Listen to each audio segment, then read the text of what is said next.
Ça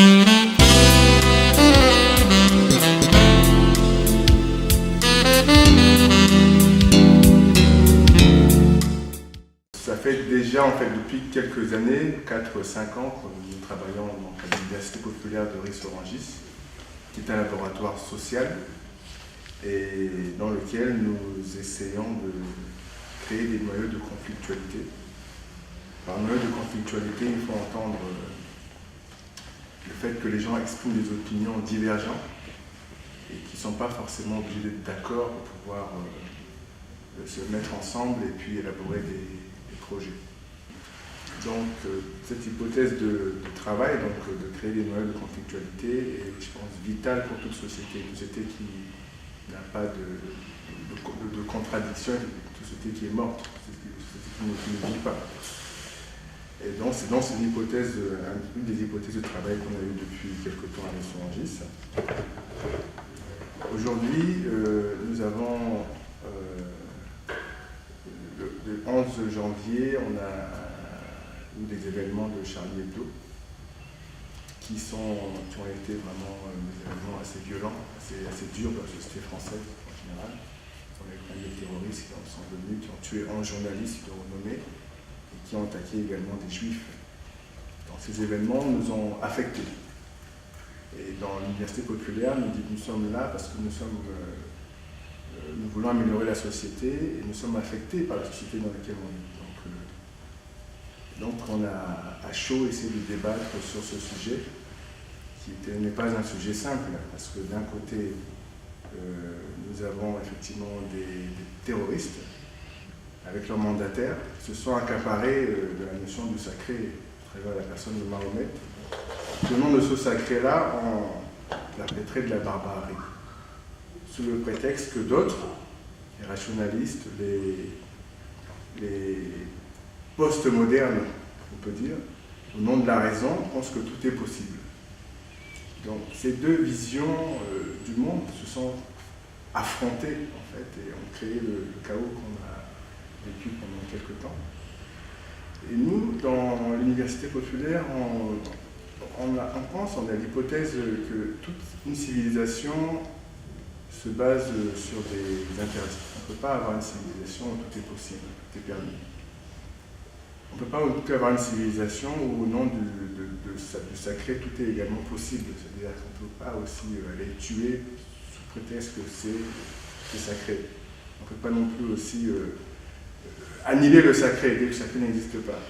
Donc on est quand même dans un positionnement qui est assez ambigu, mais qui nécessite effectivement qu'on puisse en discuter, parce qu'on est appelé à vivre ensemble. Donc on est appelé également on a des liens qui nous unissent, des liens qui sont forts, et donc les liens sont fondateurs de notre civilisation. Et les liens ne sont pas uniquement des relations interpersonnelles, ce sont des relations qui nous fondent, qui vont beaucoup plus loin, qui vont dans les racines, et qui font que les gens peuvent vivre ensemble. Donc c'est des liens qui se nourrissent de la conflictualité. Donc deux personnes qui peuvent discuter, débattre, vont avoir des liens. Des personnes qui ne vont jamais, qui vont toujours être d'accord, ne créent pas forcément des liens, peuvent créer des liens, mais c'est vraiment le fait qu'on puisse, même si on est différent, pouvoir débattre qui peut produire qui peut créer ce lien. Donc le débat qu'on a eu sur le sujet a permis, en fait, vous verrez effectivement à travers le débat qui a suivi donc ces événements, que dans le groupe de travail, il y avait des gens qui étaient complètement, avec des opinions complètement différentes. Mais en aucun cas, ces opinions différentes, bien marquées, n'ont été source de confrontation, au contraire. C'est que les gens ne se sont pas affrontés dans le sens où le dialogue a été rompu. Le dialogue a toujours été maintenu, mais dans la divergence, dans la diversité. J'étais en train de penser sur la liberté. Les mots qui est venu à ma tête, c'était la liberté en général, la liberté de penser, d'opinion, je pense que ça sera différent quand même, l'opinion c'est un peu collectif. Donc, la liberté de penser d'opinion et la liberté parce qu'on parle uniquement d'expression, même je voulais plutôt dire représentation, manifestation de n'importe quelle sorte. Donc, ça peut être expression ou l'acte. Donc j'imagine dans ma tête que c'est différent l'expression et l'acte. Rien n'est réel. Si tout est possible, Si rien n'est réel. Ouais, C'est ça la phrase. La liberté de manifestation ou représentation dans la forme de l'expression ainsi que l'acte, c'est quoi la différence entre exprimer un scénario, donc la liberté d'expression, et réaliser le même scénario, liberté d'acte? Est-ce que tout ce qui est exprimable n'est pas réalisable? Finalement, le conflit est-il le prix à payer pour la liberté, le prix à payer afin qu'on ne pousse pas les lignes de l'égalité dans la surface de notre liberté? Il y a une différence très grande d'un point de vue philosophique entre le concept en soi de liberté et les concepts de liberté des. Non? C'est-à-dire qu'il y a par exemple liberté de circuler, liberté d'apprendre, liberté d'écrire, liberté de culte. Bon. Ça sont des libertés appliquées. La liberté n'est pas liberté de quelque chose. La liberté aurait, elle, oui, un ancrage ontologique dans le sens que la liberté irait dans le sens d'une puissance de l'être en tant qu'être. Non? Une puissance de l'être. Alors, là, il faut bien voir ce qui s'est passé avec Charlie, tout ça. Vous voyez bien comment là, il y a comme une discussion qui est toute biaisée. Parce que quand on dit la liberté d'expression, vous voyez bien quelle est la réponse immédiate des jeunes de banlieue. Ils disent, ah bon, d'accord, Charlie, il a le droit de se moquer de notre prophète, mais Dieudonné, il n'a pas le droit de dire, je suis Charlie Koulibaly. Vous voyez, donc, la liberté d'expression ne se situe pas hors champ du conflit. Non? Et ces gens-là qui ont été tués, politiquement, sont du même côté que les jeunes de banlieue qui sont vexés. Non? Politiquement, sont du même côté. C'est ça qui est tragique.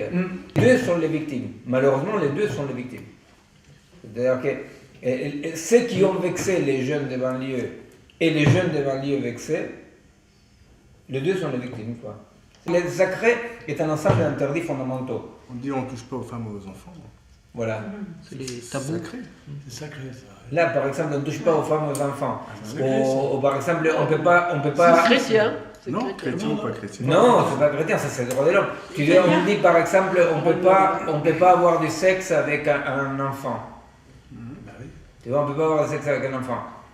Ça, c'est un sacré de l'Occident, tu vois, il y a plein de cultures dans lesquelles, si, il y avait des initiations avec des enfants, tu vois. Plein d'autres gens qui ne sont pas d'accord avec la caricature. Moi, par exemple. Il n'y a pas que les musulmans, il y a beaucoup de gens qui sont chrétiens et qui ne sont pas d'accord Oui, il y en a, avec la croyance. bien sûr, il y en a qui ne sont pas Il y en a d'accord. beaucoup même. Il y en a même qui ont écrit. Non, mais Tant qu'il y a Tu vois, pas de c'est-à-dire, si on dit statistiques, liberté on d'expression, discute en lui. on dit liberté Chacun a d'expression. ses impressions. Quand c'était l'affaire auquel je faisais référence avant, quand c'était l'affaire des caricatures, la première affaire des caricatures, en Iran, et comment s'appelle le président de l'époque, Ah bon? oui, Ahmadinejad? oui, et il a fait une exposition. Première, Il a fait une exposition des caricatures de la Shoah.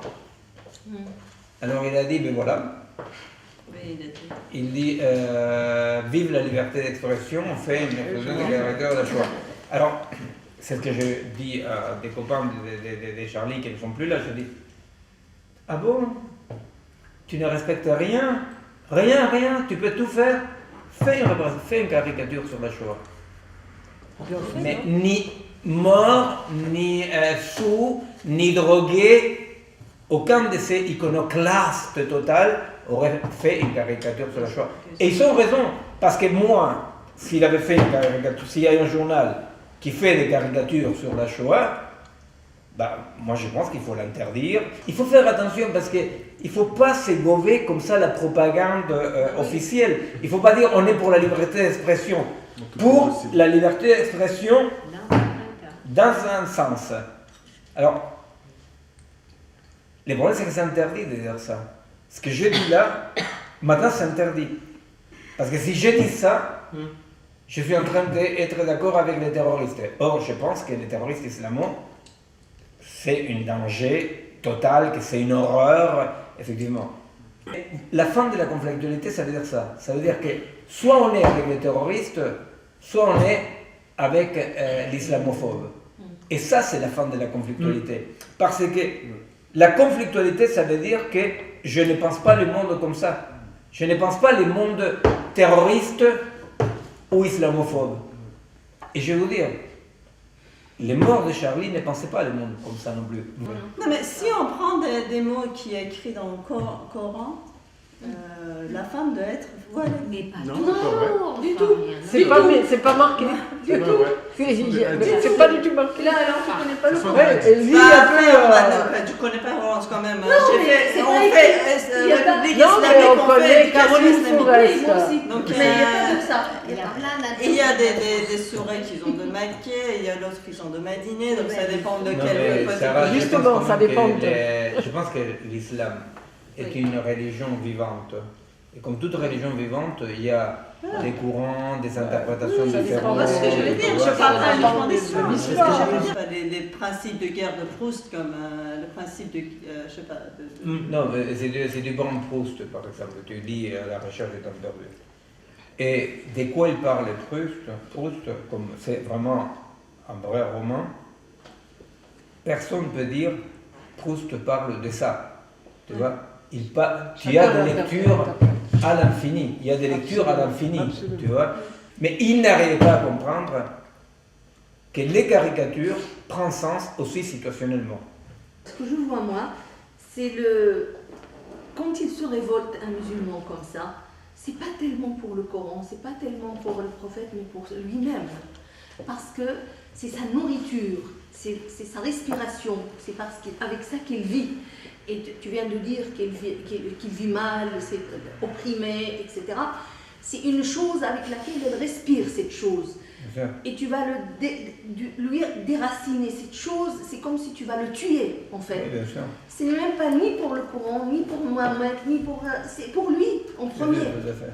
Enfin, moi, en plus de ça, ça m'emmerde de parler de musulmans parce que je connais aussi des gens, j'aurais tendance à dire, des proles de deuxième génération algérienne et autres qui ne sont pas musulmans parce qu'ils ne sont pas pratiquants. Et ben actuellement, ils se sentent Et ouais. malmenés. Ah ouais. J'ai vu aussi une ancienne stagiaire de là où je bosse, qui elle est musulmane, elle pratique. Elle me disait, bon, moi Charlie, elle est à la manif, et elle dit, mais moi j'aime pas comment le prophète.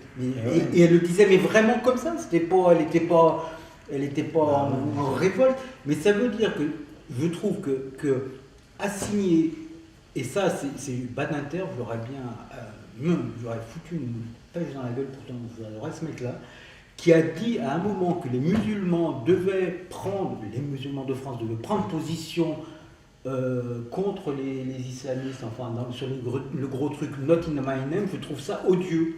Et de la part d'un mec comme ça, je trouve ça complètement absurde de balancer des trucs comme ça. Parce que après, alors déjà effectivement, les jeunes de banlieue ne savent plus où ils sont, et ils ont les boules, mais tu as des gens qui ils savent plus où ils sont du coup. Je suis d'accord avec ce que vous dites ici en fait. Parce que moi, dans ma religion, les caricatures sont également interdites. Moi je suis Baha'i, je ne sais pas si tu connais. Ouais. En Iran, on est persécuté en Iran. Oui. Et vraiment, quand je dis persécuté, en Iran, les Baha'is sont après les chameaux. Après les chameaux. Enfin, Après les chameaux. Oui, c'est-à-dire les chameaux. C'est plus important, oui. Ouais, C'est bien beaucoup- d'être beaucoup après plus le qu'un chameau. Baha'i. Hein? C'est bien d'être après le J'ai pas compris. Non, en termes de rang, c'est vrai qu'on est moins que. On est moins, Dans l'évolution des espèces, Les espèces, en on est- principe, on considère que l'homme, il est un peu plus... on est moins que rien. Et pourtant, on n'a pas d'animosité contre l'islam. C'est une religion qui est sainte et sacrée. Et on respecte l'islam malgré le fait qu'on soit persécuté. Dans tous les pays musulmans, la foi baha'i est interdite pratiquement. Et pour quelle raison? C'est juste parce que on a des principes qui sont très progressistes, dans le sens où, par exemple, on prône l'égalité de l'homme et de la femme, les droits. Et le messager est un musulman à la base. Donc c'est assez paradoxal. Moi, ce que... Le messager. Le messager, il est né musulman. Oui, mais ça ressemble beaucoup, d'après ce que tu m'as montré, ça ressemble beaucoup à l'islam. Bien quoi. Il n'y a sûr. pas une Mais- grande mais- différence. Cette branche est celle de l'islam. C'est une rivalité avec ton adolescent. Donc, bon, en tout cas, c'est pour dire. Alors moi, paradoxalement, je pense effectivement qu'on n'a aucune religion n'est figée dans le sens où on évolue, et dans le sens où la tolérance, c'est quelque chose qui se confronte. C'est-à-dire qu'on ne peut pas... les uns ne peuvent pas imposer aux autres d'être tolérants par rapport aux autres. C'est-à-dire on ne peut pas dire que les Occidentaux, on ne peut pas leur imposer d'être tolérants envers les musulmans et imposer aux musulmans d'être tolérants envers les Occidentaux. C'est une pratique qui est plus complexe que ça. C'est-à-dire, moi, je suis pour les caricatures. Pas pour dans le sens où je suis d'accord avec la caricature, mais que si quelqu'un fait une caricature, ou si quelqu'un provoque l'autre, je ne sais pas si c'est une provocation, on doit quand même pouvoir réagir autrement que par La tuerie. la tuerie. Et là, moi, j'irais même plus loin, je dirais qu'actuellement, j'ai été surpris, je pensais que tout le monde allait reprendre les caricatures, parce qu'à un moment donné, tu as une évolution qui se fait, on est dans le chaos, mais c'est un chaos mesuré, parce qu'on a encore peur. Oui. C'est un chaos qui est mesuré. Ouais, pour le moment. Si tous les journaux avaient repris les caricatures, toi et moi, nous tous, on avait pris une caricature, ils allaient tuer qui après? Parce qu'à un moment Ah donné... oui. Bah oui, parce que... C'est la guerre civile. Bah oui, C'est la guerre civile. on ne sait pas. C'est la guerre civile. On ne sait pas. Vous allez tuer qui après? Non, mais pas Parce que quelque part, la tolérance, quand tu parlais de la servitude volontaire, l'autocensure, parce qu'on s'auto-censure. Le problème, c'est que les gars de Charlie, ils ont mal évalué la situation. Ils ne sont pas des islamophobes, ce pas des connards, ce pas des méchants, tu vois.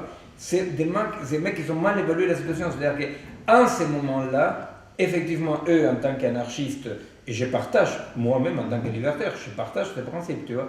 Mais en tant que libertaire, en ces moments-là, si les opprimés commencent petit à peu à se restructurer grâce à l'islam, ce que toi tu veux essayer de faire, en tout cas c'est ce que j'ai fait, je pense que ce qu'il faut faire sincèrement, c'est introduire dans l'islam, par un dialogue, la conflictualité. Tu vois? C'est-à-dire que la conflictualité dans l'islam permettra qu'il y ait des voix islamistes de théologie et de la libération et des voix réactionnaires. Créer des terrains de conflictualité implique quelque part aussi ne pas vouloir toujours être reconnu soi, tu comprends? Mais se mettre soi de côté au service de la situation. Sur les raisons, sur les causes, et moi je suis pas pour dire qu'on connaîtra toutes les causes, il y a des raisons objectives, quoi, je veux dire vraiment objectives. Des raisons de contexte, sur les situations de vie, comment les enfants sont traités, comment la cohésion sociale ou la redistribution des richesses, c'est un vrai problème dans ce pays. Il faut arrêter de... Et moi j'étais content d'entendre quelques personnes élevées en disant il y a peut-être autour de l'égalité et de la fraternité, autour de l'égalité et puis de la liberté, il y a peut-être aussi la fraternité, c'est-à-dire apporter ce rapport à l'autre, tu vois, ce rapport aux autres. Oui, tout à fait. Mais je veux dire, c'est aussi masqué, et il y a plein de choses qui masquent. Alors il y a de la logique comme l'expliquait Miguel, mais il y a aussi d'autres aspects, mais vraiment liés aux conditions de vie des gens. Mais oui, Vous n'allez pas me il y a dire un problème. que parce qu'on ne trouve pas de travail, ou parce qu'on est pauvre, on doit forcément devenir méchant. Mais il ne devient pas méchant, Patrick. Il c'est devient pas c'est méchant. méchant. Ils vont à écoute, au contraire, ils vont à la salle des prières, et en allant à la salle des prières, C'est un refuge. il arrête de dealer, il arrête de voler, il arrête, tu vois, au contraire, l'islam des bases est en train de redonner à tous ces jeunes-là qui étaient très paumés un cadre, De base, ne Elle conduit dit pas ça, elle parle des noms. ne Je veux dire, conduit pas la masse critique des jeunes musulmans à l'islamisme. Alors, c'est là, à ce point-là, c'est quand ils arrivent, les autres copains tu vois, de Charlie, et avec les caricatures, ils poussent ces jeunes-là Voilà. vers les salopards terroristes. Eh oui. Tu comprends? C'est-à-dire que les caricatures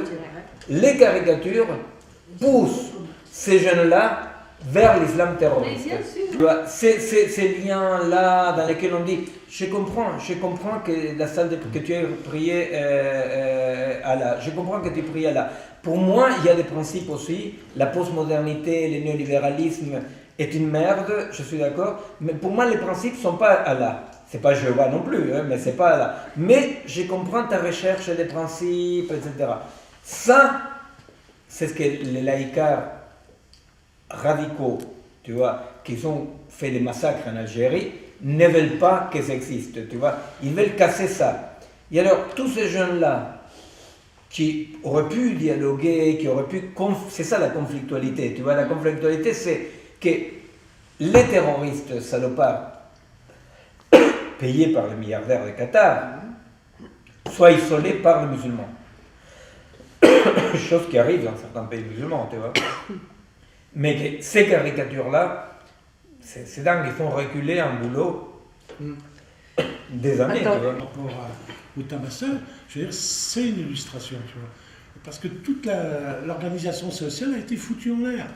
Ce dont on parle depuis des années, enfin, etc., c'est cassé tout ça. Ça y est, oui, c'est On fini. paye le prix, tu vois. Ouais. Et que là, ils sont en train de dire, ça va être l'éducation nationale qui va former le citoyen, ça donne quoi en dessous de la gueule des... Mais qu'est-ce que tu proposes à la place alors? Hein? Et qu'est-ce que tu proposes à la place? Mais il faut que le corps social s'organise. Le corps social. Ben C'est oui. très abstrait. Non, non, pas ça.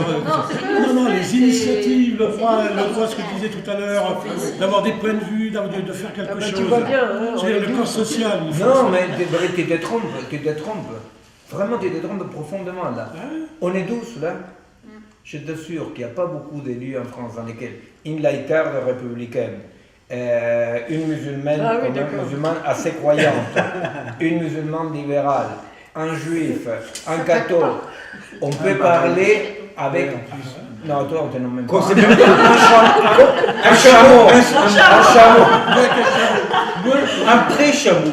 Tu vois, je t'assure qu'aujourd'hui, à 10 jours après, nous sommes tous Édouard, tu vois, tous Édouard. Ouais, c'est vrai. Je dis ça. Il n'y a pas beaucoup d'endroits. Alors, la vérité, c'est que c'est comme ça. J'avais mis dans mon mail, c'est le moment de savoir à quoi on sert. J'avais mis grosso modo. Eh bien, on sert à ça, nous. Nous, on doit servir à ça. Maintenant, nous, on doit servir à ça. Maintenant, nous, on doit servir à lancer depuis ici des initiatives sur complexité et agir, conflictualité et société. Nous, parce que c'est à travers des noyaux comme celui-ci, à travers des films qui peuvent circuler, à travers des conférences, des écrits. Quand même au XXIe siècle, Oui. on Ça, je suis a, au courant. on a, le monde est devenu un petit pays, le monde est devenu un petit pays, et on ne peut pas effectivement avoir une réflexion locale, parce qu'effectivement, toi tu dis que quand on fait caricature sur Charlie Hebdo, on s'attaque aux jeunes de banlieue. Ok, c'est une réalité. Mais tu ne t'attaques pas qu'aux jeunes de banlieue, tu t'attaques à tous les musulmans du monde qui sont à 1,5 milliard. Oui, donc c'est une connerie encore pire, quoi. Voilà, donc on ne peut pas quand même aussi au XXIe siècle avoir une liberté, comment dire, qui soit s'auto-censurer pour faire plaisir à qui que ce soit. Mais c'est pas pour faire plaisir. Parce que là, on n'est plus dans le local. Dans le local, Mais voilà, Patrick, j'ai fini d'abord. Oui, pardon. Moi, je suis d'accord avec ça. On n'est pas dans le local où je cherche à On n'est pas dans choquer. le Voilà, local. on n'est pas dans le local, on est dans le mondial. On ne peut pas contrôler tout le monde. Quand on est croyant, toi tu n'es pas croyant, donc tu es mal placé pour en parler. Quand on est croyant, on a des convictions comme quoi les êtres humains, quoi qu'ils fassent, c'est insignifiant par rapport à la puissance divine. Donc, mais quelque figure-toi part, que moi, d'un point de vue athée, je pense la même chose. Mais pas la croyance divine, mais par rapport au Dieu de Spinoza, tu vois, voilà, la nature.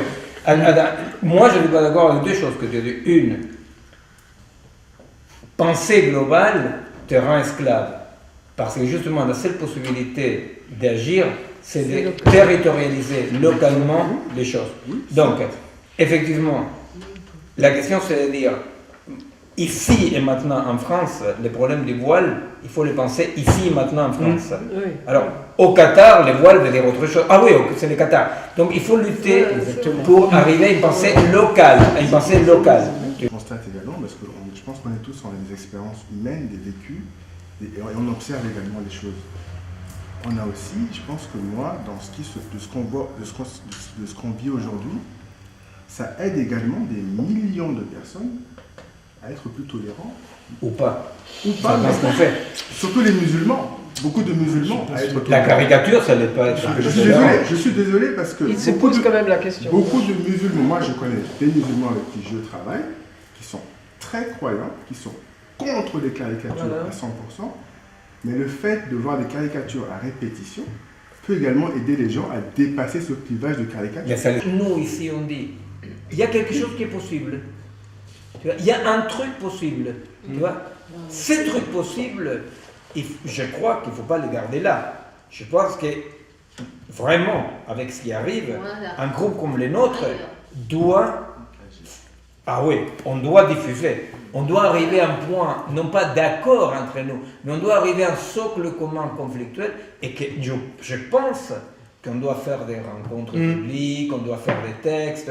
Je pense que là, tout ce travail que nous on a fait, tu vois, est un travail qui, en ce moment, bon, mais le concret c'est ça, tu vois, le concret c'est que nous, qu'on n'est pas tous d'accord, on n'a pas tous les mêmes vécus, on n'a pas... Je t'assure qu'aujourd'hui en France, avec la peur, l'horreur, là, ça, c'est une expérience concrète, tu vois, c'est pas des mots dans l'air sur la géopolitique. Oui, Est-ce qu'on peut se contenter oui. d'agir localement alors Voilà. qu'il Alors qu'il y devrait... a un endoctrinement. Alors, et par c'est quoi ailleurs. agir non localement? Ça serait quoi agir non Ah localement? non, non, non, je ne recommande pas ça. Je Je recommande pas reformuler ça. ce qu'elle dit, c'est juste de prendre en compte Oui, le voilà, fait que c'est la ça. société c'est ce que est je veux dire. mondialisée, Mm. et que l'information Prendre en circule compte, de partout, voilà. et que cet élément-là, il faut qu'on, même si on est au niveau local, il y a des influences non locales qui font qu'aujourd'hui, par exemple, je prends un sujet à la con, qui est l'assimilation. Aujourd'hui, c'est quelque chose d'assez difficile par rapport au fait que, on voyage tout le temps, quelqu'un peut habiter en France et ne pas être là. Oui. Tu Même vois, si ce c'est n'est que jeune. localement que tu peux dire à quelqu'un, écoute, toi tu penses ça, toi c'est ce qui vient de se passer ici par exemple. Nous ici, on n'est pas tous d'accord, je sais pas quoi, on a des vécus différents. Mais on a un truc en commun qu'on veut défendre. Et alors on parle en faisant très attention d'être compris, de ne pas vexer l'autre, vous comprenez? Bon, ça c'est une expérience à taille petite, des laboratoires, de ce qui est un agir local. Un agir local est mettre en avant un élément commun que malgré nos différences conflictuelles, ou grâce peut-être aux différences conflictuelles, parce que sinon ça n'a aucun intérêt, ce socle commun est possible. Vous comprenez? La question c'est où ils peuvent émerger des petits noyaux de résistance. Moi je crois que ça, ce qui vient de se passer ici ce soir, c'est un exemple tout petit de qu'est-ce qu'on appelle du local conflictuel. Vous voyez? Qu'est-ce qu'on appelle? Je vous assure, on n'est pas d'accord. On n'est pas d'accord. Et pourtant, il y a quelque chose auquel on tient. Et que ces choses qu'on tient, c'est un truc commun dans lequel, quand même, on désire tous ici, personne ici désire que ça explose, que notre petit truc ici explose. Parce que notre petit truc de merde ici, dans des jours comme aujourd'hui, c'est énorme. Ces petits trucs de merde, dans des jours comme aujourd'hui, dans lesquels chacun a peur, chacun cherche quelle est mon identité, sur qui vous tirez, je sais pas quoi. Dans des jours comme aujourd'hui, et alors moi ce que je peux vous dire par expérience de vie, c'est des noyaux comme celui-ci, qui a des moments plus durs, des réseaux de résistance, des aides, vous voyez, émergent. Vous voyez? Parce que c'est que dans des lieux comme ça, qu'il y a une confiance qui est au-dessus des étiquettes, au-dessus des idéologies, au-dessus des manipulations, vous voyez? Et c'est ce qu'il faut créer. Ce qu'il faut créer, c'est ça. Et